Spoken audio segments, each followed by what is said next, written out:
Jumpa kembali di channel Irasional. Kami tak memaksa Anda untuk mempercayai tayangan episode kali ini karena ulasan ini berdasarkan aspek metafisika yang tidak bisa dibuktikan secara nyata. Maka cukup simak dan renungkan. Tepat 18 tahun yang lalu terjadi peristiwa yang cukup memilukan, yakni kerusuhan Mei 1998. Bisa dikatakan peristiwa ini sebagai kerusuhan rasial terhadap etnis Tionghoa. Pemicu tragedi ini karena kondisi krisis moneter dan dipicu oleh kasus penembakan mahasiswa Universitas Trisakti. Kerusuhan Mei 98 ini terjadi 3 hari dari tanggal 13 hingga tanggal 15 Mei 1998. Demonstrasi besar-besaran ini terjadi di kota Jakarta, Surakarta, Medan, dan kota-kota besar lainnya, menuntut mundurnya jabatan Presiden Soeharto kala itu. Saat itu, banyak toko dan perusahaan yang dihancurkan oleh sekelompok massa. Target utama adalah toko dan perusahaan milik warga keturunan Tionghoa. Massa saat itu beringas, menjarah barang-barang dari toko dan pusat perbelanjaan, lalu setelah itu membakarnya, bahkan tak peduli jika di sana masih ada orang yang bersembunyi.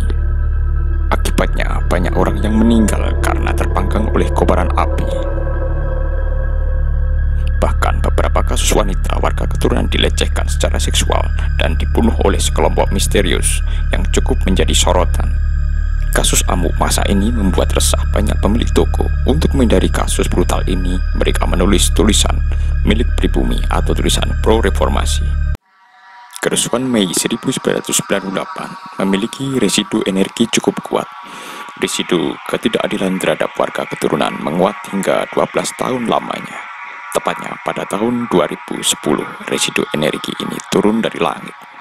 Rasa amarah, sedih, tangisan warga keturunan Tionghoa ini membentuk energi yang dahsyat. Menurut kacamata metafisika, tampaklah seekor naga berwarna merah dengan ukuran besar turun dari langit, tepatnya pada bulan Oktober 2010.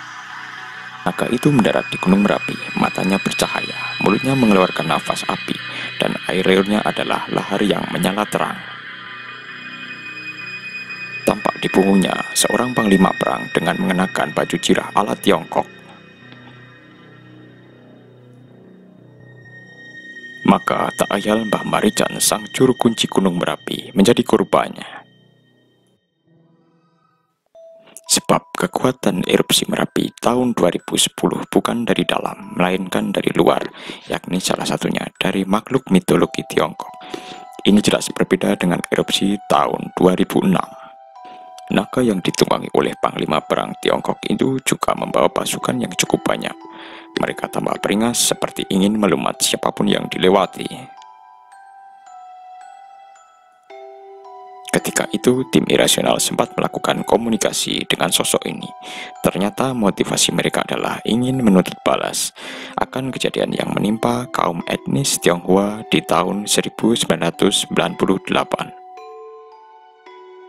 Selain itu, mereka juga ingin memerangi jin dan kajiman, yakni jin fasik dan orang-orang yang menggunakan jasa atau kekuatan jin fasik di Nusantara. Mengapa pada kerusuhan Mei 98 etnis Tionghoa dipersalahkan? Krisis moneter bukan semata-mata salah mereka. Kebencian ini memang terjadi cukup lama karena perbedaan nasib. Mayoritas warga keturunan Tionghoa adalah orang-orang yang sukses. Selain itu juga perbedaan keyakinan. Sebaiknya kita mengingat sejarah di abad 15, tepatnya pada tahun 1400-an, di mana Laksamana dari tanah Tiongkok mendarat ke Nusantara. Ia adalah seorang muslim yang dikenal dengan nama Laksamana Cheng Ho. Saat itu beliau mendarat di Palembang dan Jawa.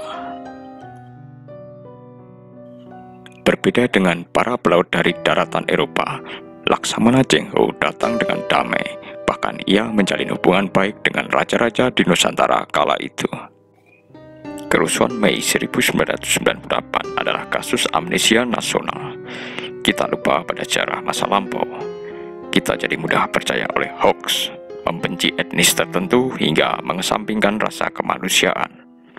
Semoga tidak ada kejadian seperti kerusuhan 98. Mari kita bersatu dan belajar dari sejarah.